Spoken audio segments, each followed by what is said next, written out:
welcome to the Snitchuation Room, our new relationship and advice podcast here at popsnitch.com. I'm Brandon, and today we're going to dive into the biggest relationship dilemmas, all the things that you've sent in. We thank you so much for everybody who's sent in a snitchuation for us to talk about. So we're going to jump right in with Snitchuation 1. Yeah.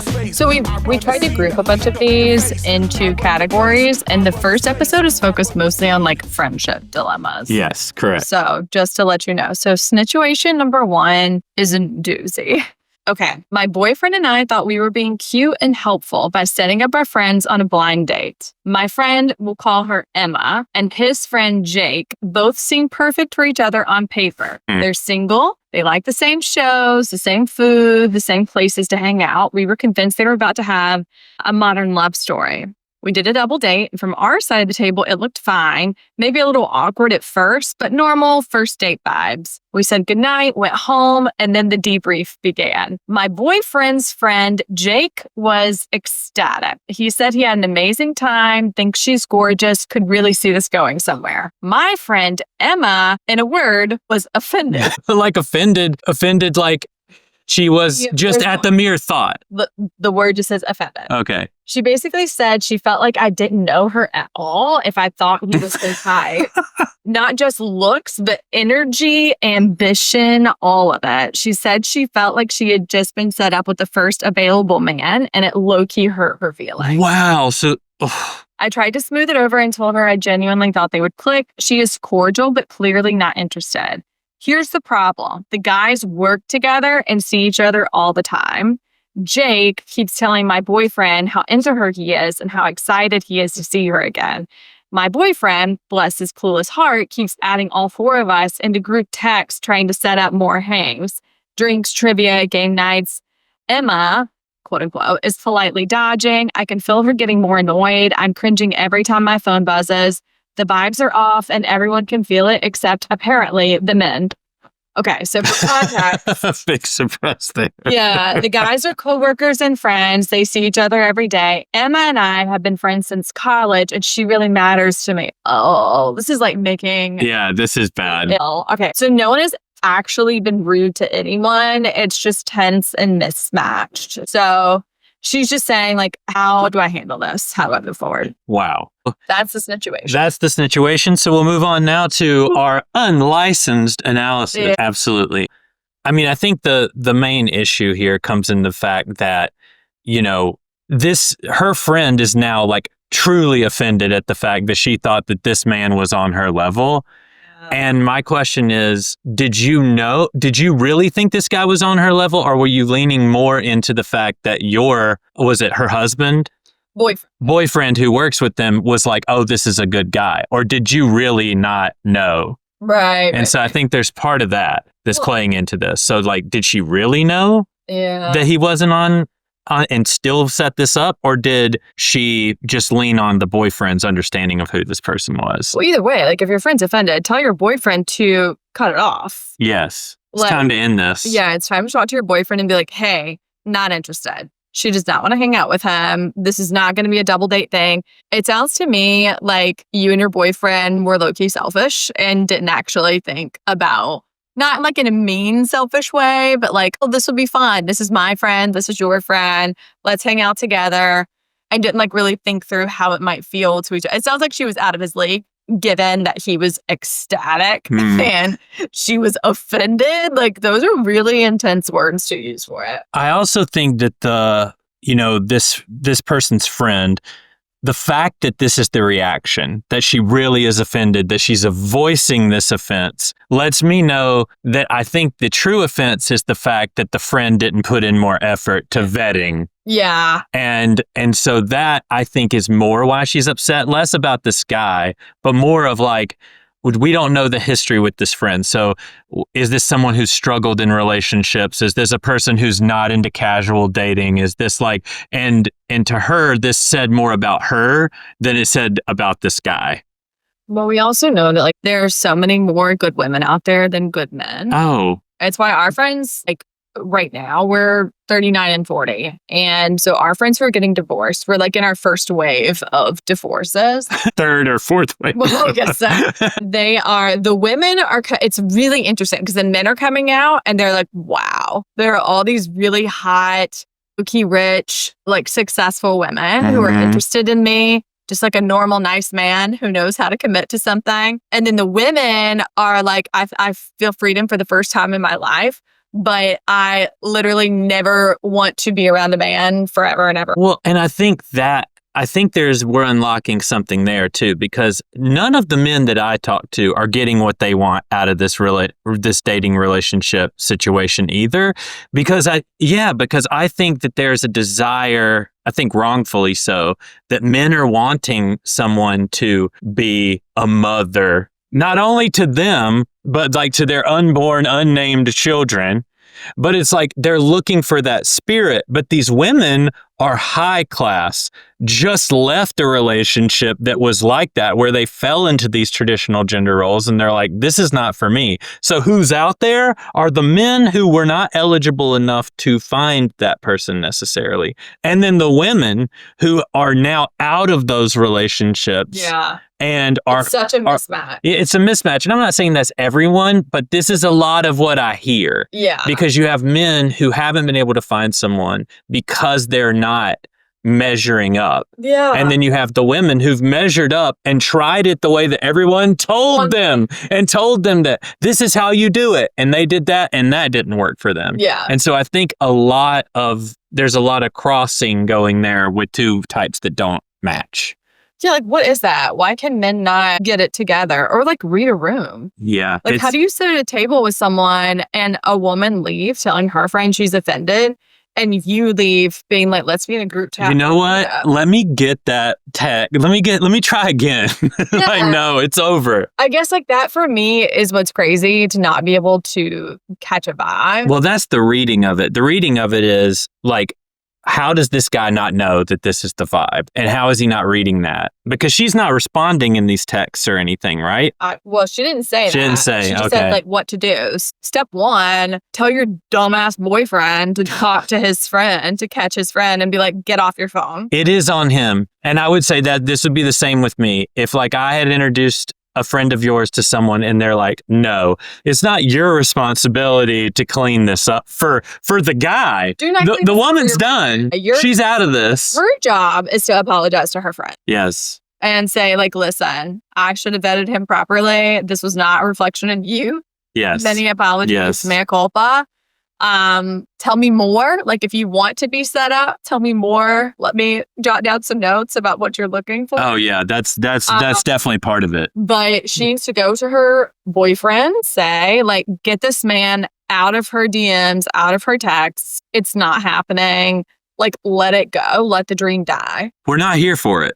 No. And like, I don't care if he works with him. Like, that's fine. I feel like that's no. I'm sorry. Even if it's just worked for him, unless it's his boss, I mean, you just need to go to him and say, look, it did not go the way we wanted it to. Honestly, like, it's getting to an awkward point where you just need to stop texting her. And I mean, that's simple. Even if it was your boss, I feel like the boss would want to know. I would want to know. It's reminding me of so many TV shows, like on Friends, when Rachel's boss wants to be with Chandler. Oh, and he tells her she has crust in her eyes. Every time I put on my scale, I'm like, oh my God. Let me make sure that it's so hard to keep that. That I'm not.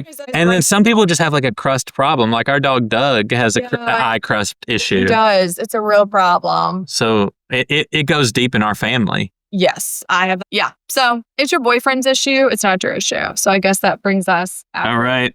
So your mission, if you choose to accept it, I think you got to tell your friend.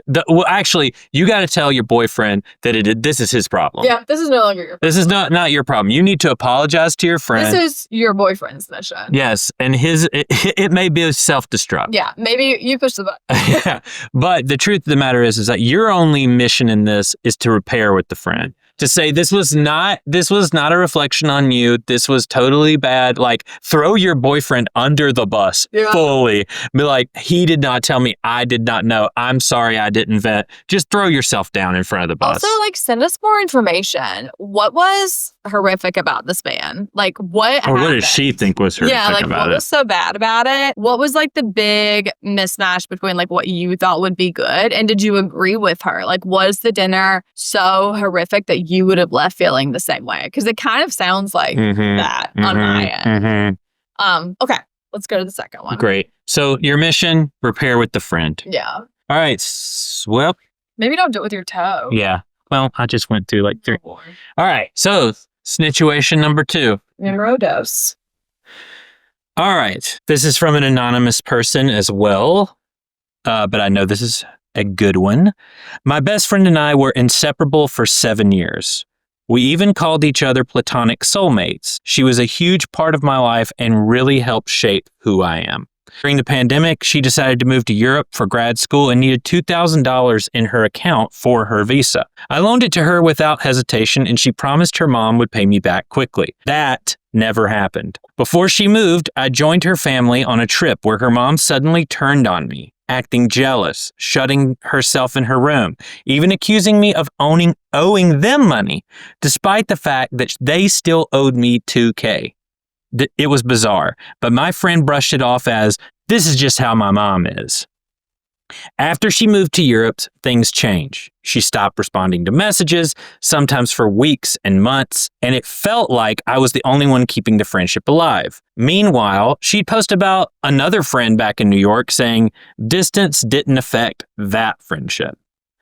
She occasionally would send emotional apologies, even a voice memo crying because she dreamed that I had died. What? Promising she'd do better to maintain their friendship, but nothing actually changed. I brought up the money a few times, hoping that she'd pay me back when she got settled. Every time she promised, I'll send it next week, and then nothing. Years passed like this. She came home for Christmas 2 years later and promised again that she and her mom would pay me back while she was in town. That never happened either. A month later, she finally sent screenshots of her mom refusing to pay me at all.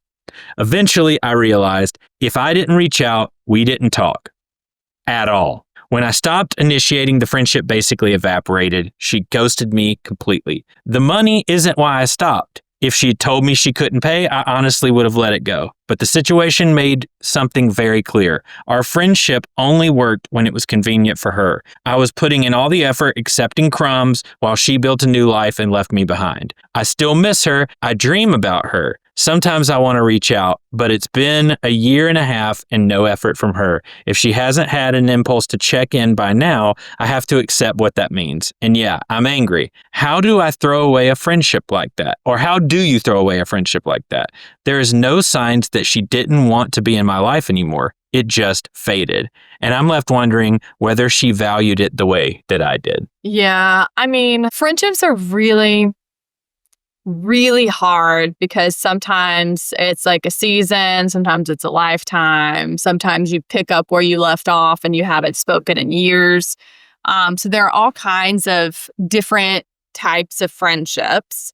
I have friends that I haven't spoken to in literal years that I know if I saw, we could sit down and catch up for hours. No, and it of course, would be no big deal.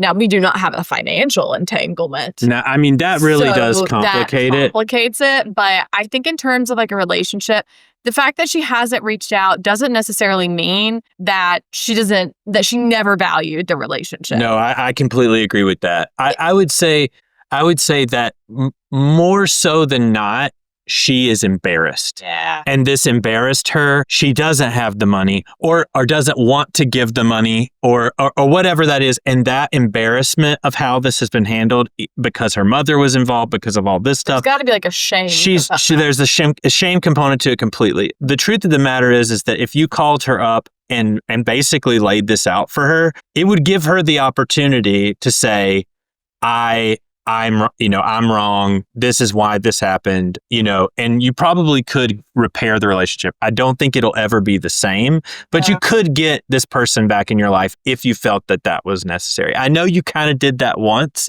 but I will say it was right on the back end of this $2,000. The $2,000 is no longer a problem. Yeah. 2 other pieces of advice. Number 1, friendships can just be seasonal, and it's okay to let them be seasonal. And that doesn't mean in the same way that if you had a 7-year marriage that ended, it wasn't a failure. You had a lot of good things that came out of that marriage. Probably you learned a lot in that marriage. It's not a failure. So friendships can be the same way. And then second of all, and I've told this piece of advice, it's one of the pieces of advice that my dad has given me that has stuck with me every day of my life, is that you do not loan money to people unless you are 100% okay with never getting it back. Like that's just the bottom line. And I'm not saying that you did anything wrong by lending this money or feeling bad that it wasn't.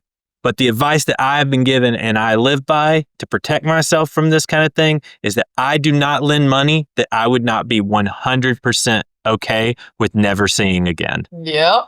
And that's kind of where I'm at with it. Yeah. And let me tell you, we have been asked, people love being like, do you remember I'll tell you this, because I know my mother can. Oh, I love this. Please. When we were 24, it was like the housing crisis, and we lived in California. And so we were able to buy a house for like $10, basically. Not really, but we were living off of like a teacher's salary, and we were able to buy a house, but we could like barely like put furniture in it. And so we had just bought it. We were like so excited. And my mom called and was like, hey, I need you to loan me $5,000 for some furniture that I want to buy. I don't want to have this old furniture in my townhome anymore. And I was like, well, that would like wipe out half our savings. And we're trying to like finish putting like, I don't even think we had bought it. We were like in the midst. Oh no, we were in the middle of down payment on it and like getting everything taken care of. And I'm like, now's not a great time. It was in that month period. Yeah. And I'm like, we really can't do that. And she was like, well, it really need it. I really don't want this to go on my credit. And I tell you what, go ahead and give me that $5,000. I'll pay you back monthly with no interest for 5 years. 5 years, people. And I was like, she said 5. I said, listen, if you were going to be out on the street or you needed food or something like that, like I would do it in a heartbeat. But I'm trying to buy a home and this is crazy. Like, no, I'm not going to give you money unless I can release it without wanting it back, because it's going to complicate our relationship in a way I'm just unwilling to do it. To this day, she's still mad at me about that. Yeah. So that's also something to consider. This rule doesn't always work out as being the having the least thing. Yeah. And so it will bite you. My favorite part is that she has changed it now. Now she says that she needed it for some car issues. Oh, that's not true at all. Which isn't true. But this was going to Ashley Furniture Financing. 1,000%. But anyway, yeah, I think like as far as the friendship goes, you have to figure out if she's not living here and you don't know if that's going to be something that is going to be breathing life into you currently. If it's something that's worth, dredging this up, then, you need to think about, is this worth it to you now? If so, then I would disabuse her of worrying about the $2,000. Just like, I just want you to know, I don't give a shit about this. I was frustrated about it for a while, but I actually don't think it was about the money. I think it was like that I didn't feel valued by you as a friend. But in my personal opinion, it sounds to me like she feels really shamed by the fact that like she didn't have the money. She spent her money on other things. Her mom obviously acted like a lunatic. I would be horrified if my mom did that. And I think it's important that we note, and I think I'm going to add this to the Snitchuation form, is to get people's astrology. Because I happen to know that this individual is a Cancer and a deeply feeling person. The person who wrote in. Oh. And so like when I read through your explanation of what happened and how you're feeling, you're feeling deep thoughts about this. And depending on who this person is, they may not be on that level. They may think this is all about this $2,000. Yeah. They may think it's all about like you kind of knowing that they can't give you this money or don't have control over it, and that they're not sensing the deep hurt maybe that you're feeling, and that the deep, deep feelings of friendship and love that you have for this person.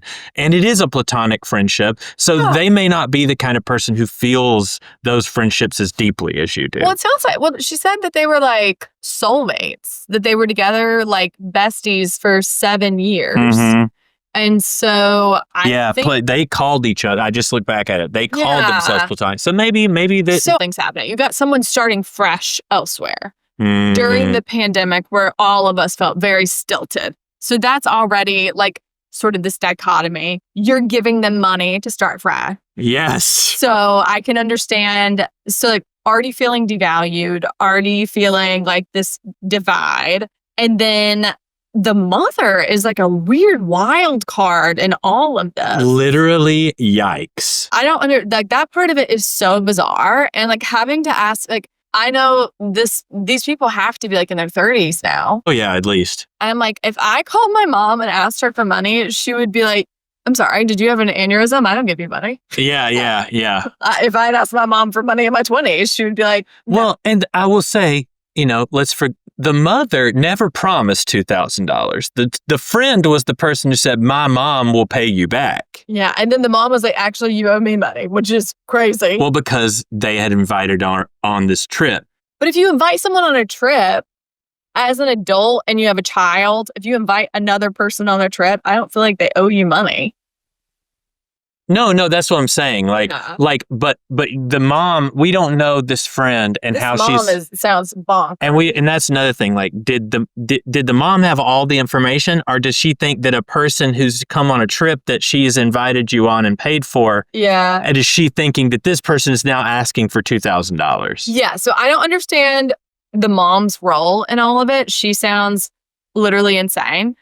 But in terms of like what I would do next is I would think long and hard about whether or not having this person in my life right now is what I want. And if I think that it is, my first step would be to reach out, even though I'm the one who has to reach out every time. But I would want to reach out and say how I'm feeling. Yeah, this is weighing on you. Release this. Go put it. Let it go. Yeah, so I think for you to feel good about this, there does need to, even if it's a very friendly way, just being like, this is how I felt when this happened.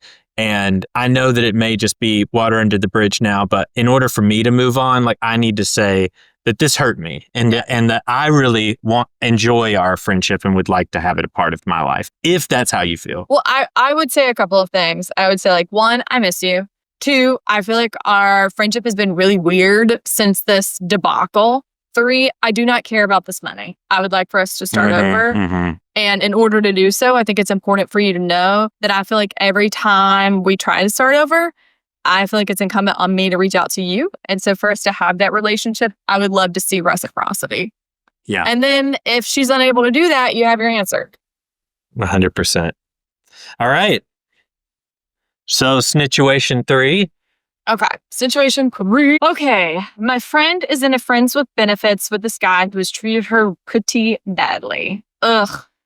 All of her friends had told her to ditch this guy, but when they are together, it's clear that he does like her. Yeah, but he's so crappy to her. Also, when she's without him, she talks about him all the time, and it's getting really frustrating. 1, it's hard to watch your friend love someone who's rude. And 2, it seems like all she talks about. Oh, it seems like he is all she talks about and all we talk about. Extra details. They've been hooking up for over a year. Jesus. And I also watched him flirt with girls in their 20s before I knew about my friend. Yikes. Okay. Initial thoughts? I would say friends with benefits situations, and I don't want to sound old school with this, but they are very, very messy. Okay. Because I think inevitably somebody has more feelings than the other person. Or it's very easy for those to develop when you are just doing a friends with benefits thing, especially if you truly are friends and not just a hookup. Mm-hmm. Because you're mixing those kind of relational boundaries all the time. And so I think that I'd caution, I'm not saying no friends with benefits, I'm just saying I would caution friends with benefits from the very beginning. Yeah, I think of a couple things. I think of When Harry Met Sally, Meg Ryan's like bestie who is sleeping with a married man, and how Meg Ryan is constantly like, he's not gonna leave his wife, like being kind to her, but always like reminding her like, this is not gonna be your guy. Yes. If Because- this is how this is going, like this is not this is not the story you want. We were not committed, and he wouldn't commit to me, and he wouldn't commit to me, and finally one day I convinced him to commit to me. Yeah. Like, I don't like that dynamic. She sounds what Tinks calls boyfriend sick, but it's not even her boyfriend. Where like, this is all she can talk about. She's just obsessed. And the fact that it's been a year, it's like he's keeping her on this leash, like on purpose, like giving her breadcrumbs to do it. And like, maybe you need to have a conversation with her and be like, this is what I'm observing as like a third party looking at this. And I feel like he is hurting you and keeping you bit by bit. And if that's what you're interested in, that's fine. I don't really want to talk. And if she responds poorly to that, like, you know, that's on her. But it really sucks. I feel like, especially when you're single, being with friends who cannot shut up about someone that they're dating, married to, like that's so annoying. And it's like, when a relationship just becomes about the person's problems and there's no reciprocity of like, here's what I'm going through, or any kind of interest coming from the other person about what you're going through, like it really does. You're like, go get a therapist. You don't need a friend. You need a therapist. Yeah. And I think like that's where this person is really feeling mistreated as a friend, is that like there's no reciprocity in the friendship anymore. All we talk about is this relationship. Like everybody's got messy relationship drama. That's going to happen. But when it becomes the only thing you're talking about with your best friend, and like it's just constantly going over and Especially over. if she's not asking. Yes. Like you don't want someone to call you and talk at you and just about themselves and then be like, anyway, gotta go. Like that sucks. And that's fine every now and again. That happens in a friendship, but it can't be the only. But for a year? No. And to do it in a way, I mean, as a friend, when you see a friend doing something that is hurting them, it's all they talk about. You're giving them the same advice over and over and over, and they won't take it. It will make you want to bang your head against a wall. No, I completely agree with that. That drives me nuts. There's nothing worse than giving someone good advice that they won't take, and they keep coming back to you and being like, I don't know why this isn't working out. The thing that seems apparent in the text that you sent in is that maybe you have not told the friend how you're feeling about this. Yeah. Which I think if that is part of the equation, that this person just thinks that you're totally fine hearing about this and you've become the person they've run to for this, it's not on you necessarily, but it's like you need to communicate what you've communicated to us, because there's nothing in the text that you have sent that's out of pocket. It's like, I've seen this guy messing around with younger girls when he wasn't with you. I've seen him flirting with other people. He essentially sees himself as completely single. He sees himself in no way attached to you other than this arrangement. Yeah. Well, and she said that it seems like he likes her. So my advice to this girl is, if she wants to get out of the friends with benefits box here, then there are some things that she needs to do. One, she needs to limit her availability. Oh, dang. Like immediately. Yes. Your mission, girl.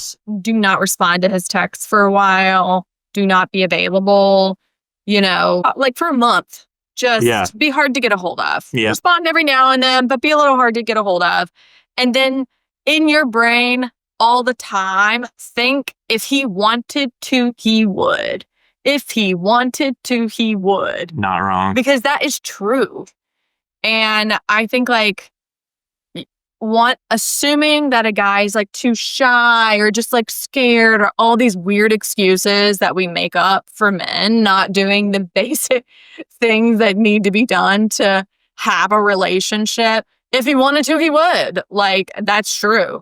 And so if he's not, then you need to protect yourself and think about what you want. Do you want someone that you've been hooking up with for a year who won't commit to you? Do you think that's someone you can be with long term, who while they're sleeping with you is flirting with girls 15 years younger than them? Like, really? That's what you want? Yeah. And as her friend, I think you should be more forthcoming with this because she's coming to you with this. Yeah, she's dropping it at your feet. And so if she keeps coming to you with it, you got to be unfiltered. And if she can't take the unfiltered information, you know. If she doesn't like the unfiltered information when you tell her, then that's fine. Moving forward, you can just say, like, I'm really sorry that hurt your feelings, and shift the conversation. You know, I have friends who do this as well, who kind of like just dump. And when they start to do it, I will shift the conversation to something else that relates to them, but is not about that. And it's like a quick trigger where they're like, oh, I'm doing that. Totally. And sometimes that's helpful. And if not, maybe you need to limit your availability. Kind of like show her, like, listen, I'm not your therapist. I'm not getting paid to like listen to you torment yourself over something that you know how to fix. Word. There's nothing more frustrating than watching people you love hurt over things that they know how to fix. Completely agree. So I hope that's helpful. Well, thanks for joining us for the first episode of the Snitchuation Room. We're going to be doing this weekly moving forward. You can submit your snitchuation to us at popsnitch.com, and we will see you next time.